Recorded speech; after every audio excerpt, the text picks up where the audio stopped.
En este vídeo vamos a explicar la clase de generalidades de la patología de la órbita.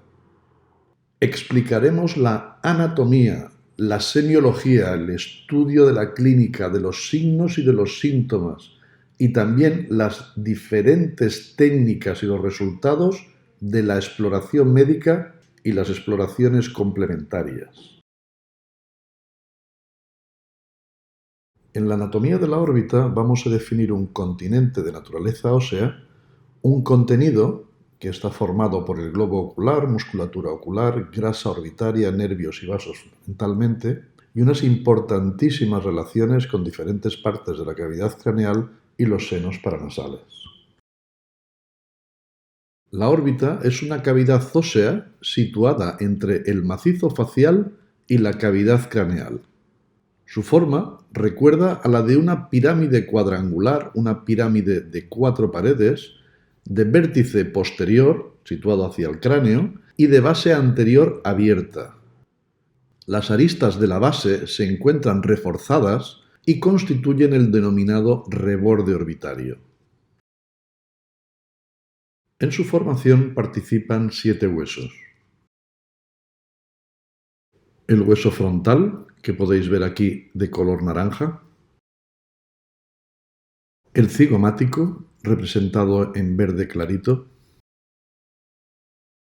El maxilar superior, en gris. El esfenoides, representado en rojo pálido. Este hueso va a contribuir con el ala mayor del esfenoides, el ala menor del esfenoides y el cuerpo del esfenoides para constituir las paredes de la órbita. El palatino, esta pequeña parte representada en el centro de la fotografía de color ocre. El etmoides y el hueso lagrimal, aquí representado en la pared interna con color rosa pálido. Estos 7 huesos constituyen las paredes lateral y medial, así como el techo y suelo orbitario. Este último y la pared interna o medial son los menos resistentes, y por ello, aquí es la localización más frecuente de las fracturas orbitarias. Vamos ahora a detallar cómo se forman las 4 paredes de esta pirámide cuadrangular orbitaria. El techo está formado por el hueso frontal fundamentalmente y el ala menor del esfenoides en un menor grado. El suelo está formado por el maxilar superior en la porción central del suelo, el hueso cigomático en la porción anterolateral y el hueso palatino en la porción más posterior. La pared lateral está formada por el cigomático en la porción anterior de esta pared lateral, y también está formada la pared lateral por el ala mayor del esfenoides en su porción más posterior. La pared medial la forman el etmoides fundamentalmente en su porción central, el hueso frontal en su porción anterosuperior, el hueso lagrimal en su porción anteroinferior y el cuerpo del esfenoides en la porción más posterior. Las relaciones de la órbita son de gran importancia, ya que incluyen a la cavidad craneal, las fosas nasales y los senos paranasales, pudiendo extenderse de una a otra estructura los procesos inflamatorios o tumorales. Vamos a detallar esas relaciones. El techo orbitario se va a relacionar con la fosa craneal anterior y el seno frontal. El suelo orbitario directamente se relaciona con el seno maxilar. La pared lateral orbitaria se va a relacionar con la fosa craneal media, la fosa temporal y la fosa pterigopalatina. Y la pared medial se va a relacionar con las celdillas etmoidales, con el seno esfenoidal y con la cavidad nasal. En las paredes orbitarias existen una serie de aperturas que permiten la entrada o la salida de los elementos vasculares y nerviosos que precisa el contenido orbitario. Estas aperturas son el agujero óptico, la fisura orbitaria superior o hendidura esfenoidal y la fisura orbitaria inferior o también llamada hendidura esfenomaxilar. Por el agujero óptico va a penetrar en la órbita una de las estructuras más importantes, el nervio óptico, que llegará acompañado de sus vainas meníngeas. Por este agujero óptico también hará entrada en la órbita la arteria oftálmica. Una vez ha atravesado el agujero óptico y ha penetrado en la órbita, la dura madre se va a desdoblar en dos hojas. La más interna seguirá recubriendo al nervio óptico, en tanto que la capa más externa se extiende por toda la órbita recubriendo sus paredes a modo de periósteo, en este caso llamado periórbita.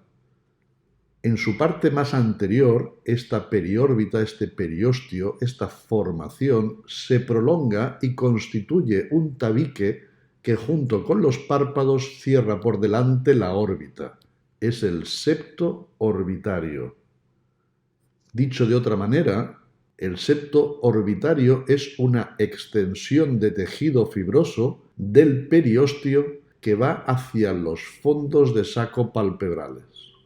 Esta importante estructura, este septo orbitario, va a compartimentalizar la órbita y va a dividir los procesos en procesos preseptales y procesos retroseptales. El segundo orificio orbitario que vamos a comentar es la fisura orbitaria superior o también llamada hendidura esfenoidal.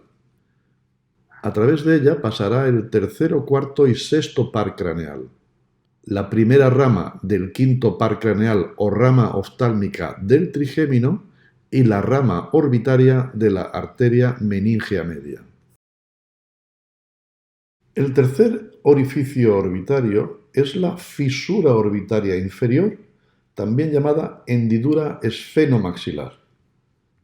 A través de ella pasa la segunda rama del quinto par craneal o rama maxilar del trigémino, la arteria infraorbitaria y ocasionalmente la vena infraorbitaria.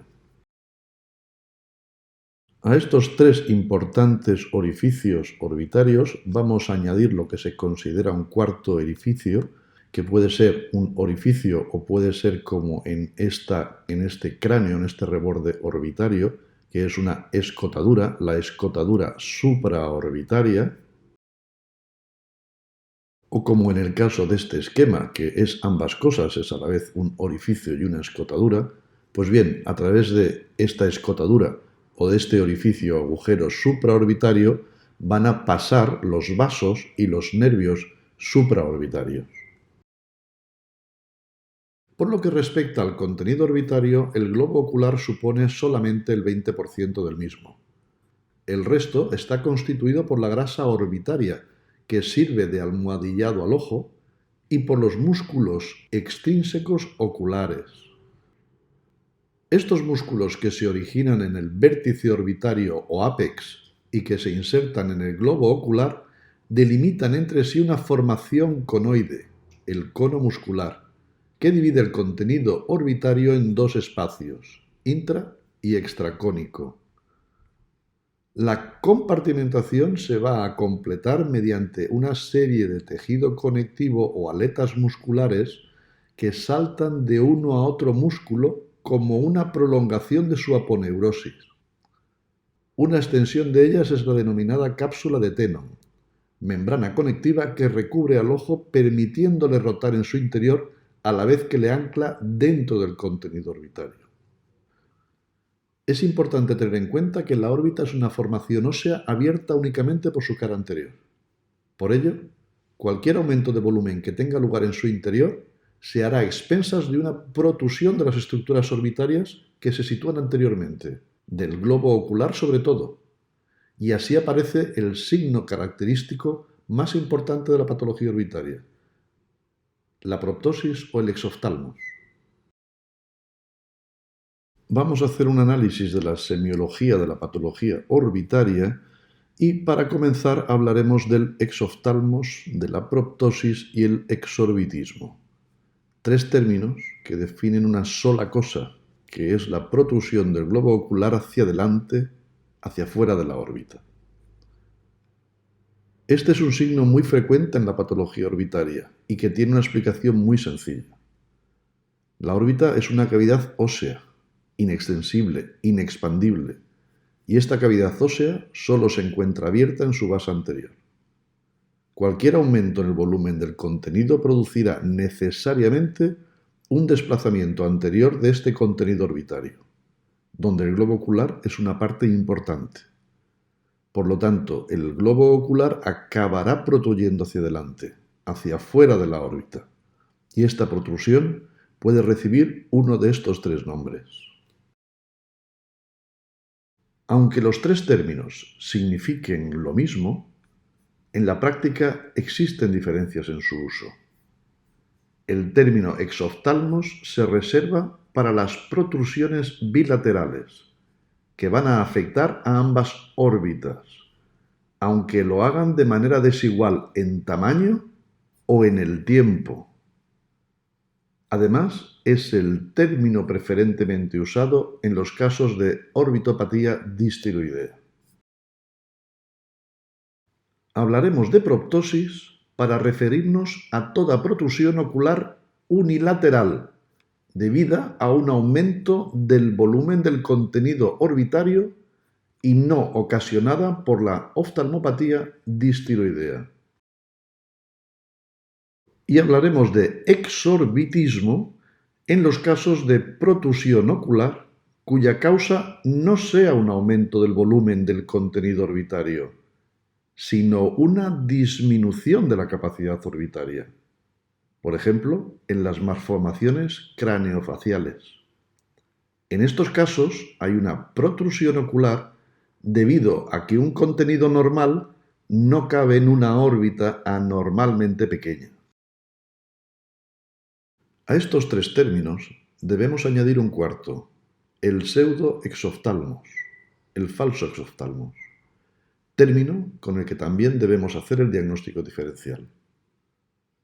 El pseudoexoftalmos puede ser debido a un aumento del tamaño del globo ocular, a una asimetría entre ambas hendiduras interpalpebrales o a un enoftalmos contralateral. El aumento del tamaño del globo ocular puede ser debido a un aumento por una miopía magna o a un buftalmos. Y en cuanto a la asimetría entre ambas hendiduras interpalpebrales, podemos tener una ptosis contralateral o una retracción palpebral. La ptosis contralateral hará que el ojo que no tiene la ptosis parezca que tenga una proptosis. Y el ojo que padece una retracción palpebral también parecerá que está haciendo una proptosis. De la misma manera, el enoftalmos contralateral hará que el ojo normal parezca proptósico. Aquí vemos un edema palpebral, signo que es muy común en la semiología de la patología orbitaria. La ptosis palpebral es un signo que vamos a encontrar en las lesiones que afecten a los nervios o a los músculos implicados en la elevación de los párpados.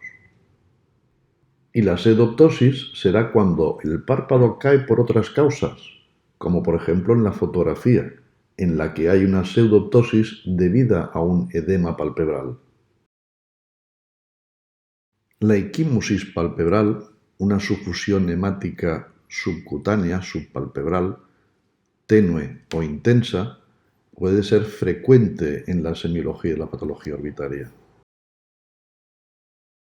La quemosis es la presencia de edema subconjuntival y puede ser tan intensa y alcanzar un tamaño tal que la conjuntiva edematosa acaba no cabiendo bajo los párpados y sobresale por una hendidura palpebral de unos párpados incluso cerrados, como se puede apreciar en la fotografía.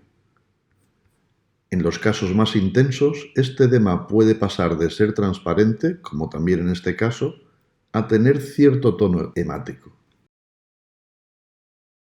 También vamos a encontrar trastornos neuromusculares oculares que afectan a la motilidad ocular intrínseca y a la motilidad ocular extrínseca.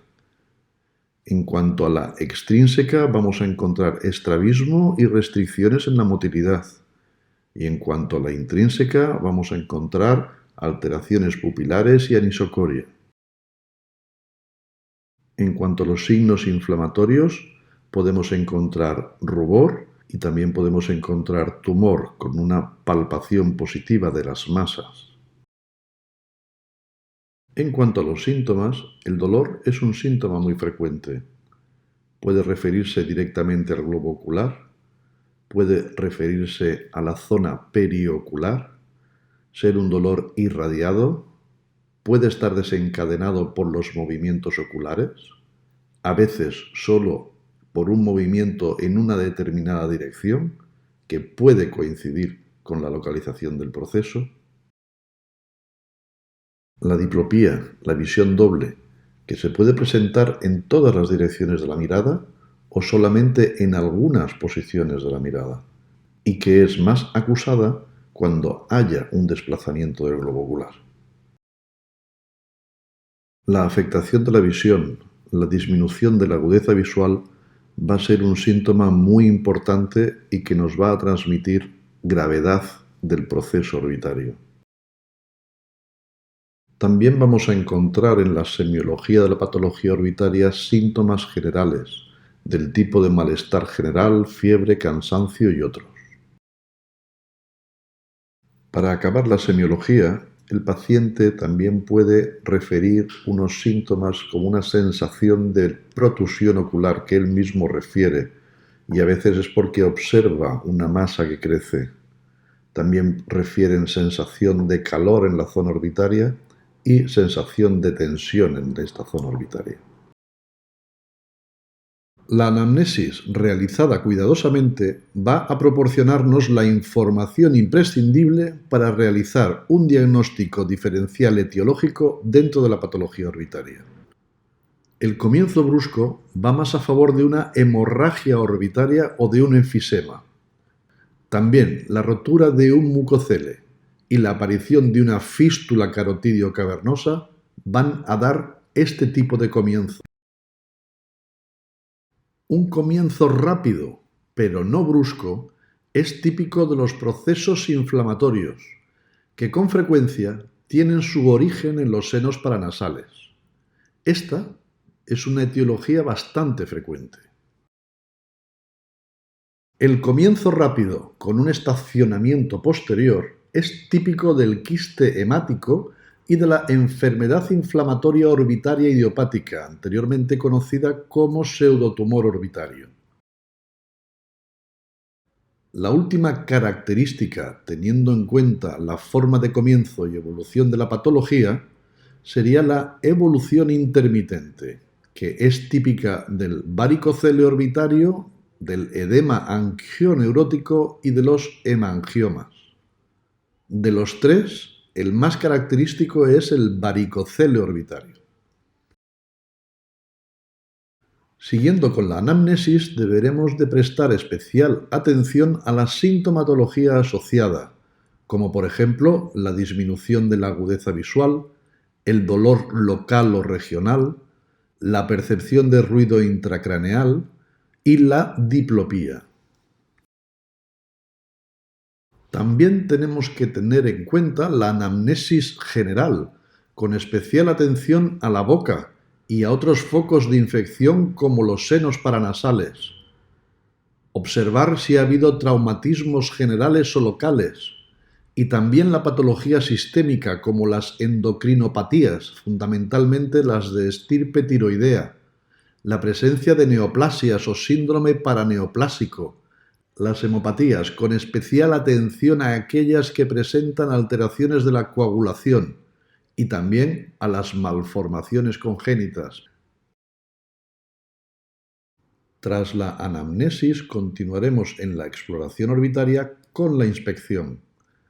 Lo primero que vamos a observar es la presencia de protrusión ocular, monolateral, como por ejemplo la proptosis, o bilateral, el exoftalmos. Las monolaterales son las más frecuentes. El 50% están producidas por neoplasias y el 25% por endocrinopatías. Le siguen en importancia y en frecuencia las proptosis de origen vascular, las de origen inflamatoria y después vienen otro tipo de etiologías. Entre las causas de protrusión ocular bilateral, lo más frecuente es el exoftalmos por una endocrinopatía, preferentemente el exoftalmos tiroideo. También el exorbitismo por malformaciones craneofaciales o displasias óseas. Y también es muy característica la presentación bilateral del exoftalmos producido por la tromboflebitis del seno cavernoso. En cuanto a la dirección de la protrusión, el exoftalmos o proptosis axil es propia de los procesos intraconales, que van a crecer dentro del cono formado por los músculos extraoculares. Y también es propio de aquellos procesos que afectan al contenido orbitario en general, sin hacerlo de una forma localizada. Una dirección excéntrica de la protrusión es propia de procesos expansivos de localización lateral y, por tanto, también extraconal, que al crecer desplazarán al globo ocular en dirección contraria a su posición en la órbita. La inspección simple permite ya una primera valoración de la magnitud del exoftalmos o proptosis, pero la determinación más precisa se obtiene con la exoftalmometría. Por lo tanto, se debe realizar una medición de la protrusión y cuantificarla en milímetros.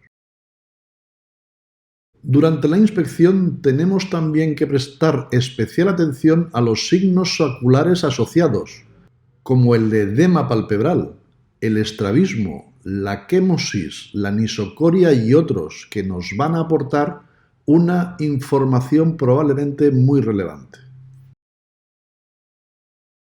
Debe hacerse la palpación comparada de ambos ojos, valorando la reductibilidad, que será máxima en las proptosis de origen vascular, una reductibilidad media en el exoftalmos tireotóxico y mínima en las tumoraciones y en las malformaciones óseas. Además de la reductibilidad, mediante la palpación tenemos que comprobar el carácter pulsátil, que es típico en la fístula carotídeo cavernosa. También puede ser pulsátil en un meningocele posterior, por transmitir las variaciones de presión del líquido cefalorraquídeo.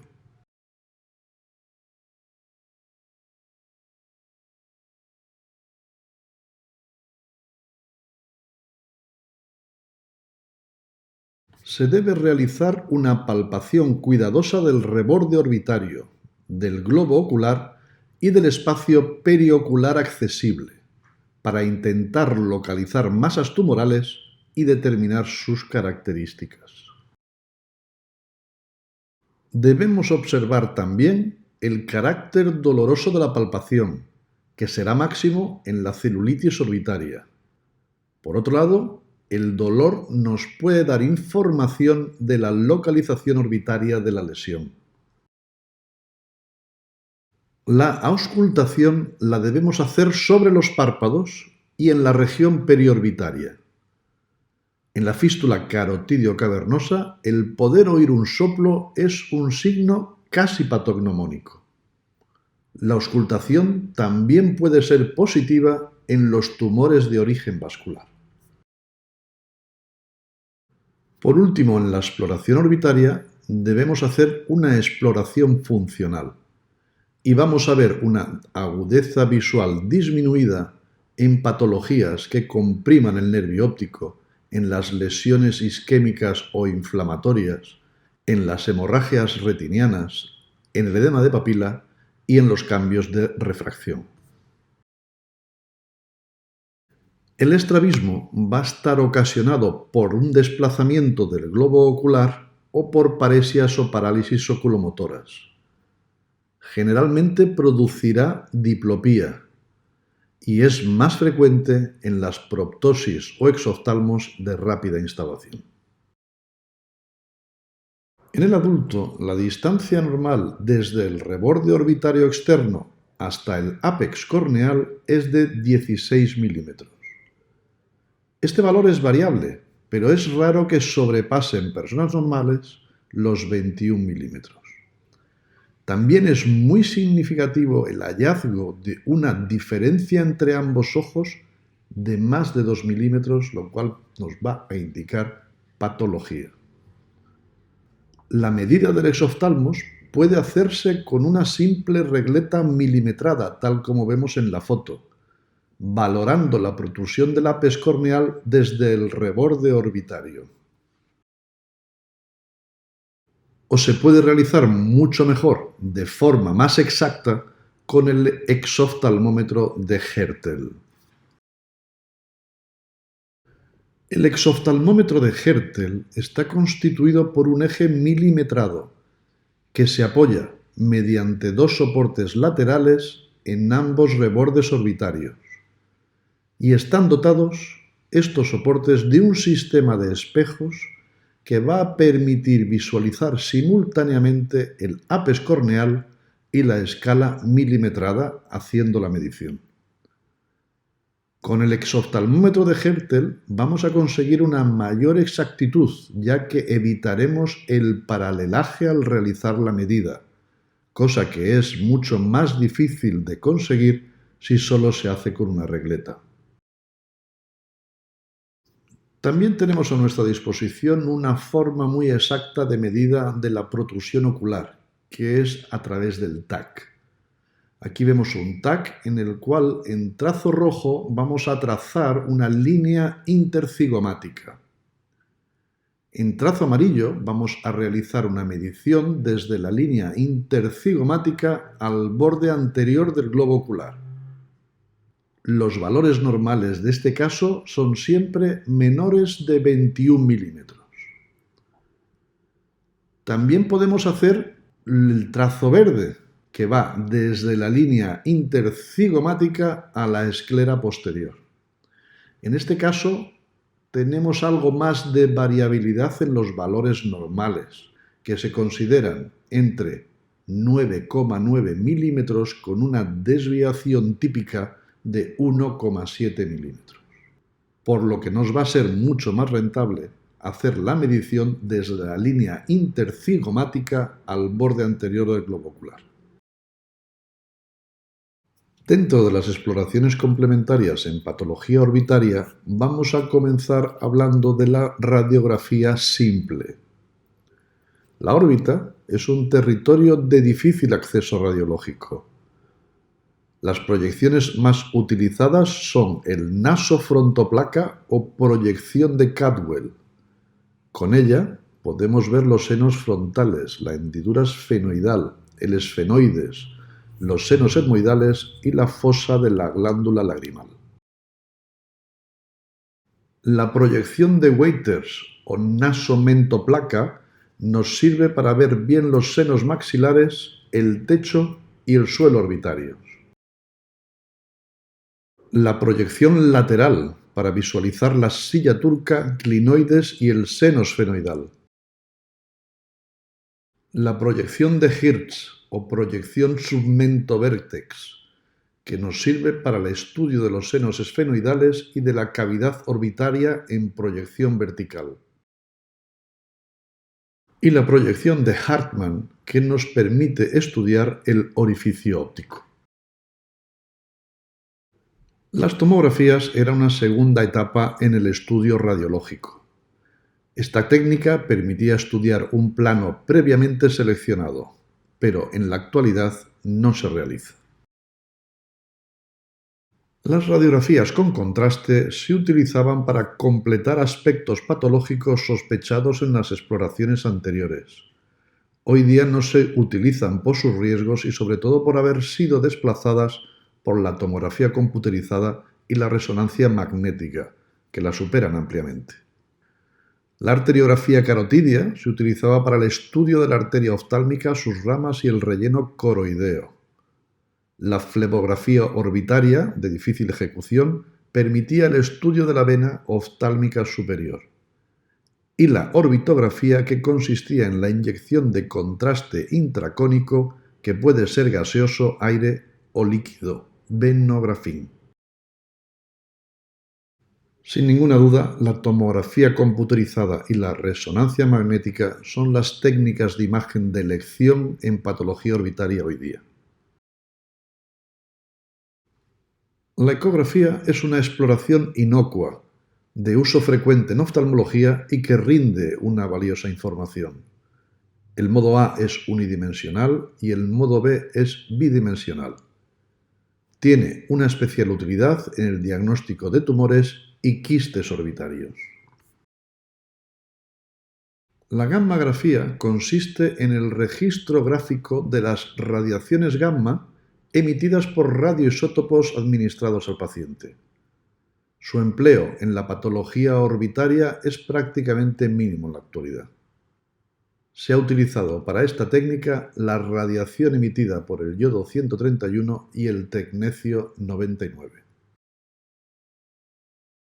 La citología por aspiración con aguja fina se realiza bajo control de la tomografía computerizada o de ecografía, tomando muestra de la masa o del territorio problema. Por último, dentro de las exploraciones complementarias en patología orbitaria, mencionar a la biopsia y el estudio anatomopatológico de la lesión, que nos van a dar el diagnóstico definitivo de la misma.